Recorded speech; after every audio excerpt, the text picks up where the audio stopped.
Good morning, and we are live in the center of America here in the heart of the motherland. How are you today, Barrett? I'm doing pretty fine. How are you doing today, Chris? Really good. I'm enjoying this passage from Thanksgiving toward Christmas now. We're seeing all of these amazingly beautiful components that are part of Christmas and that celebration of the solstice and then the lengthening of our days once again. So we are truly in the midst of that era of return. The light is going to diminish to that lowest point and then start to expand and grow again. Yeah, I agree. All the oranges and browns from Thanksgiving are turning into the greens and reds of Christmas. And I don't know, there's so many good color metaphors, like the silver bells. It's one of my favorite Christmas songs. And it always makes me think a little of that movie, It's a Wonderful Life, where when the bell rings, the little girl says, "Teacher says every time a bell rings, an angel gets their wings." And I think for some reason, there's this beautiful spiritual message that comes along with Christmas. And I think people lament that sometimes, that Christmas has gotten so commercial that that's all that the spirit is, all that the season is about. But I think that if we're willing to look, we can find those really beautiful spiritual themes that are just so much interwoven into Christmas and into the season. And they point us back to the real reason for our celebration. And it's always for us to see that deeper truth within ourselves and within the people that we spend time with. Um, so, yeah, I love this time of year. Well, and I think that one of the most rewarding parts of Christmas, and if you are kind of a Grinch right now and doing a bah humbug about this season and its commercialization, then that merely means that you're failing to get out there and hang out with kids. If you go and hang out with children um, and take them for a trip where that you can go and look at Christmas lights and hear Christmas carols and do things that are related to their bond with other children, group experiences. One of the things we have here in Chicago is Brookfield Zoo and Lincoln Zoo, and both of them are great places to take kids at Christmas. But children remind us about the true nature, the true core essence of what the season is all about. And it's that wonderment, it's that discovery of inner joy and looking at the world around us and seeing beyond the illusion, seeing beyond the stagnation or the atrophy, and allowing ourselves to become a participant in this very, very magical season once again. Yeah, I really like that because, as you said, that there is, stagnation, there is atrophy here, but there are also things here that point us towards that eternal nature. Granted, nothing here in the world will last forever, but we do get symbols of that, endless light, of that ever hopeful joy, and sometimes these, holidays are the ways that we get those kind of glimpses. As you were saying, the winter solstice is coming up, and there's a real beauty to this idea that no matter how dark it gets, at some point the light will return. And I think that we can use that as a symbol for our own spiritual path because we all do have our hard times and we all do have our challenges. But when we think about the fact that no matter how dark it gets, the light will prevail, um, I think it helps us to go through some of these challenging times that often are what we're facing in this world. Absolutely. And then, within that, the presence of those negative thoughts, those negative comments are sarcasm and frustration with this holiday season, and I hear a lot of that. It seems like every year I hear more of it. But that again is a good example of do we really need our ego? Because the ego is always in that mode of attacking, no matter what it is. The ego can't overlook any tiny little flaw as far as it perceives the world, and uses it to try to rally us to step back into the idea of attack. So with that persistence of the ego, with the ego constantly at the doorstep, demanding that we support it, that we embrace it, that we engage it, we get into a lot of inner frustration and inner turmoil because one day we're thinking, I'm making progress with the course and doing my lessons, and then all of a sudden the next day we flip-flop and submerge ourselves in the ego's endeavors. What have you done as far as trying to find a way to consistently stay on that upward spiral and not flop back into or wallow back into that pit of frustration and anger, and ultimately re-embracing the idea of death and separation? What do you do when those challenges come along? Well, I would say a couple things. The first is that, as we work with the Course, we get some real nice, simple ideas that we can use when the ego resurfaces, because, as you said, the ego is very persistent. It's going to keep coming at us, and we might have some feeling that we're making progress, but then we're like, oh my gosh, there I go again. So in my mind, just having those simple takeaways is a way to kind of start to flip back out of the ego when it comes up. And one of those for me is I'm never upset for the reason I think. That really helps me see that it's not the world around me that's the cause of my problems. It's not the world around me that is making me upset, that's making me sad, that's making me even happy. That really the only true happiness comes from within. And the other thing I think that's really important is this idea that when we do kind of fall into the ego's hands again, when we do make this choice to believe in specialness, we don't need to beat ourselves up for it. And I think if we're consistent with that, then our forays into our belief that there's differences are meaningful, which is another ego idea, it doesn't seem to last so long. We can make the switch back out of that mindset more easily, more gently, and more regularly. So rather than it just kind of feeding the spiral, we're gentle with ourselves even in our mistakes. Yeah, that's definitely a good way to approach it. And one of the things that I find is that resistance is one of the worst traps we can fall into. Resistance to anything is like a Chinese finger puzzle. You stick your finger at both ends of the little tube, and the harder you pull, the tighter it gets. And that really is an encapsulation of that whole idea of resisting the ego. Once we start resisting it, then we begin to empower it. And basically, the ego is the absence of love.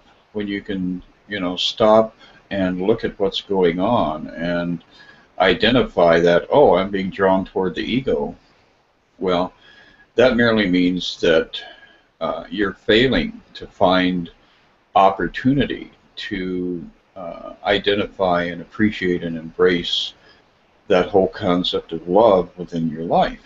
If you can step back and ask yourself, what is it that I'm not loving? Am I not loving myself? Am I not loving the people around me? Am I not loving the whole experience of life itself? Then perhaps that's an indicator that I'm sliding back in that direction toward sustaining or supporting the ego.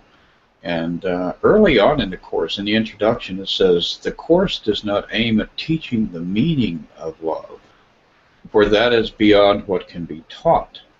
It does aim, however, at removing the blocks to the awareness of love's presence, which is your natural inheritance. So when we are in our natural state, we are in a state of love and being loved. And as soon as we see ourselves slipping away from that, we have to stop and say, what is it that is blocking me from having that sustained experience with love itself? Yeah, I mean, I love that. I love that idea of that we can just step back and we can find a greater sense of peace.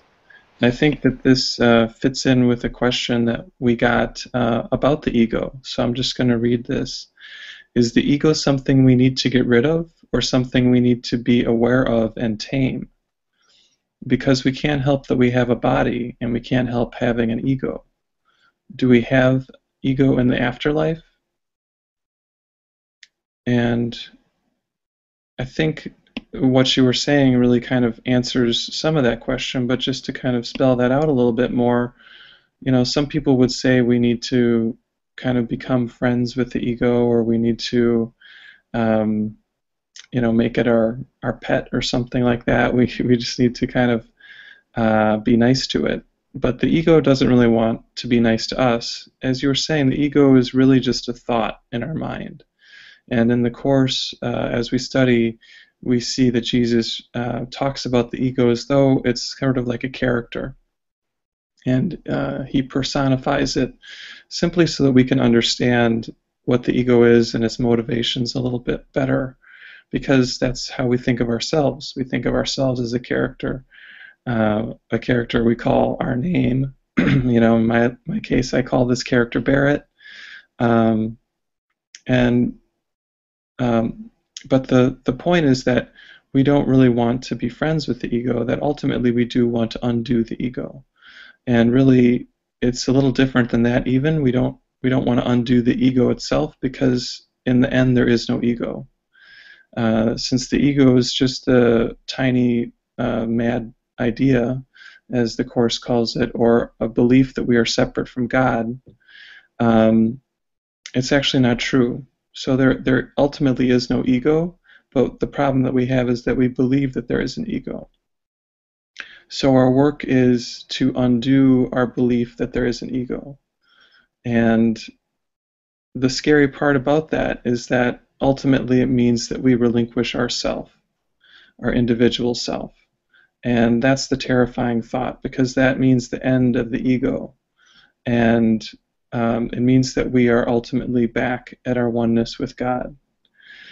And the reason that this Course is rather difficult is because we are confronting this sort of primordial terror that we have of letting go of the individual self.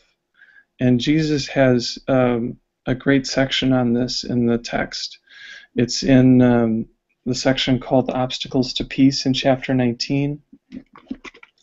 And he talks about this in the fourth obstacle, which is the fear of God. So I'm just going to read a little section about this. See how the belief in death would seem to save you. For if this were gone, what could you fear but life? It is the attraction of death that makes life seem to be ugly, cruel, and tyrannical. You are no more afraid of death than of the ego. These are your chosen friends. For in your secret alliance with them, you have agreed never to let the fear of God be lifted, so you could look upon the face of Christ and join him in his Father.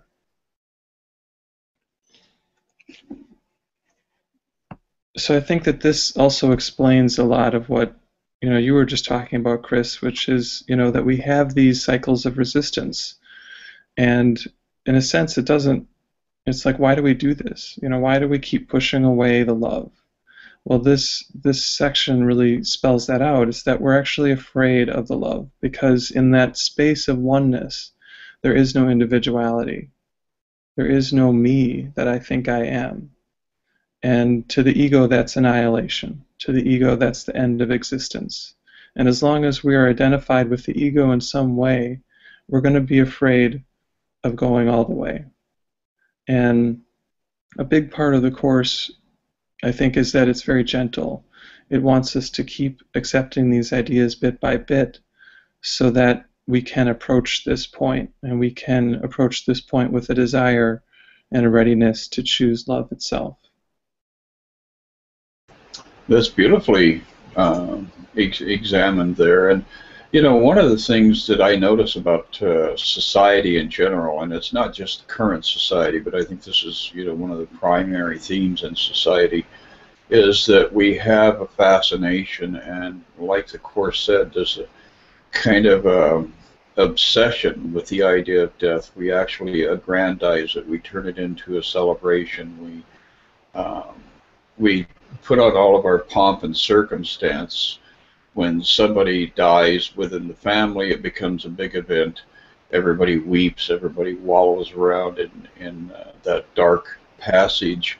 And then when it becomes evident in society itself, when somebody notable dies, it turns into a big event. And there's a lot of expense, a lot of preparation for it. You know, we have a wake. Sometimes it's nationally televised. I remember when I was a kid watching John F. Kennedy's funeral, and thinking about, wow, he's got, you know, horses and carriages, and they're going through Washington, D.C., and everybody's dressed to the nines in designer fashions. And look what a huge event they have created around this individual's death.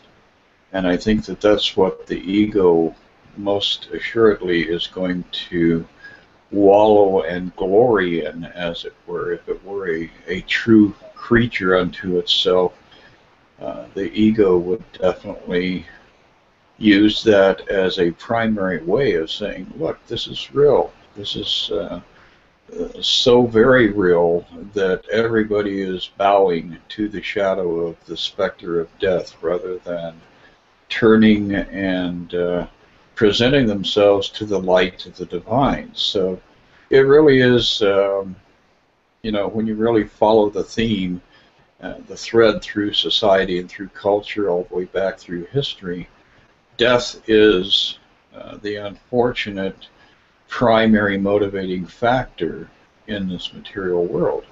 And I think that's really where we have diminished ourselves to being like the worms that are going to be disassembling the body at some later point after we abandon it. We reduce ourselves to that lowest level.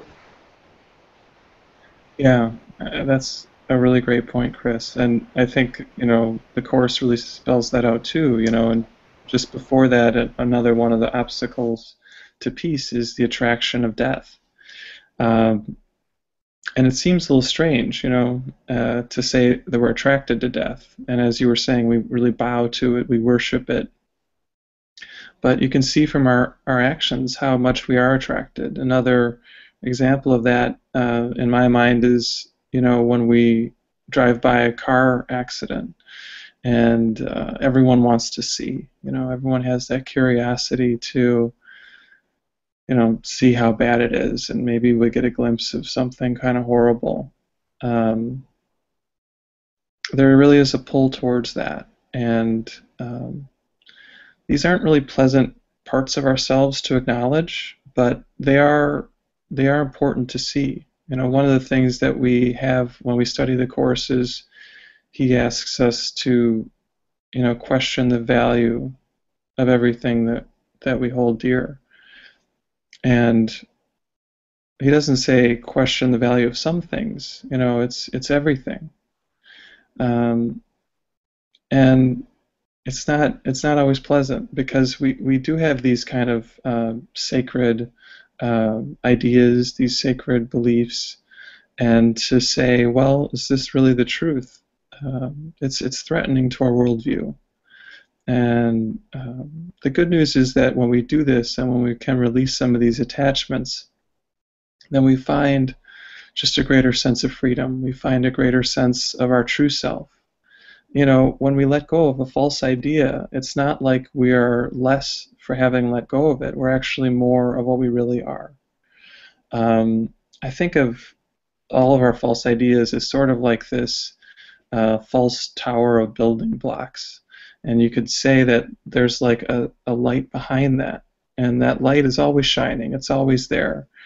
But the more of these building blocks we have in front of it, somewhat obscure the light.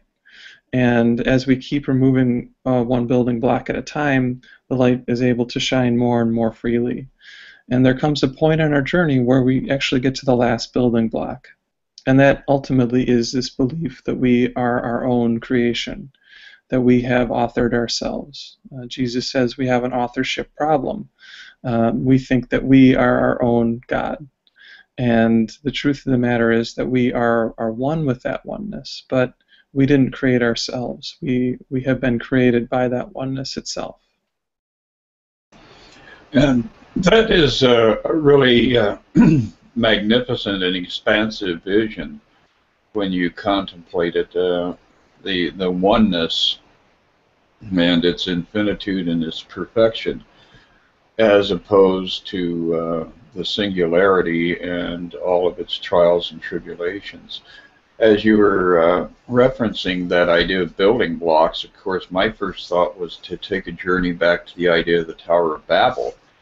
And that was a beautiful passage in the Bible about the actual state of separation. You know, when we came together as an ego entity, the ego needed to fracture that even further, and so we have all these different cultures, all these different languages, all these different variations on a theme. And while we can celebrate the beauty within that variety, there is also the sadness of the realization of 10,000 years of recorded history of humans attacking each other over cultural differences. So really, it becomes more and more clear that all of this is inescapable as long as we seek to identify ourselves with that idea of separation from not only God, but from each other, because it's only through the union with each other that we can actually begin to return to a state where we're ready to experience reunion with the divine.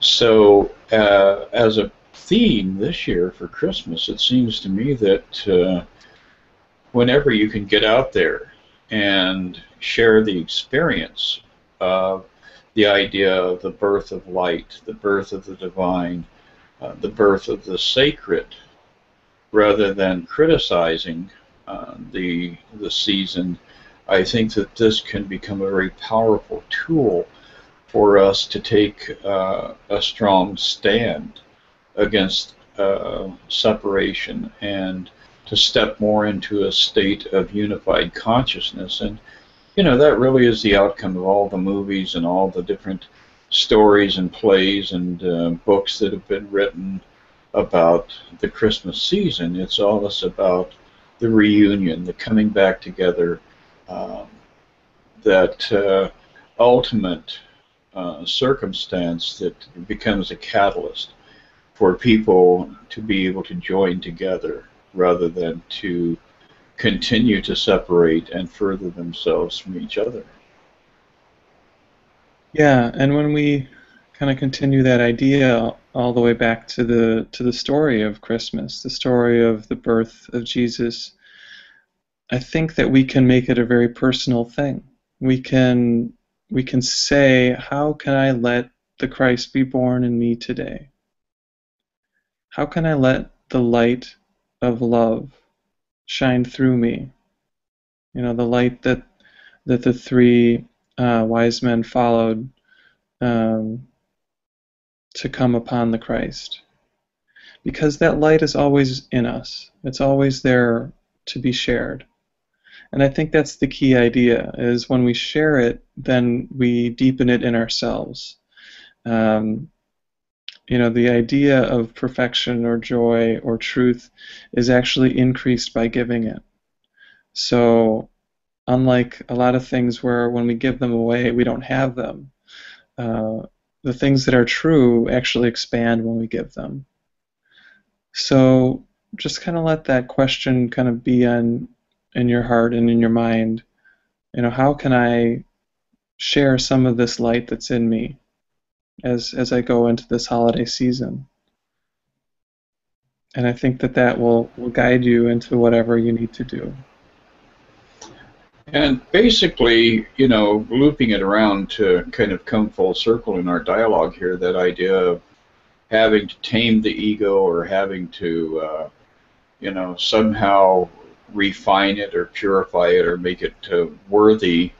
Uh, Ultimately, if we really reduce it to the lowest common denominator, the ego is simply the unwillingness on our behalf to let go of an idea of something that we have created as far as a sense of identity that keeps us in a state of separation from our truth and from our true power. So as long as you're trying to tame the ego, I think that you're ultimately going to be its servant and never its master. But the final outcome here is us to realize the only reason that the ego is around is because we're unwilling to let go of something that keeps it in place. Yeah, that's beautiful. Well, it was a very pleasant dialogue once again, and so you'll be traveling and doing Christmas things, and I will be entrenched with a family here doing Christmas things. But to all of our viewers, we would appreciate if you share the videos, perhaps send us more questions, more thoughts about what we're doing here, and at some point we do have the expectation of creating some events where we can get together in a larger sense of community with a lot of people to hang out, discuss A Course in Miracles, and explore the possibility of something magnificent happening as we step into 2016 and 2015 and 2020 as we advance on the timeline. Yeah, I just second that, Chris, and yeah, my heart is full from these conversations, and I just, I don't know, I appreciate this so much. Well, it has been a wonderful opportunity to experience union and to examine more deeply what it is that is happening in that alchemical process within and around us. So it was a wonderful discussion, Barrett, and I do appreciate you as well. And I guess we'll be chatting with each other in 1 week. So you have a great advance toward Christmas. All right, thanks so much. Bye, Chris. Goodbye.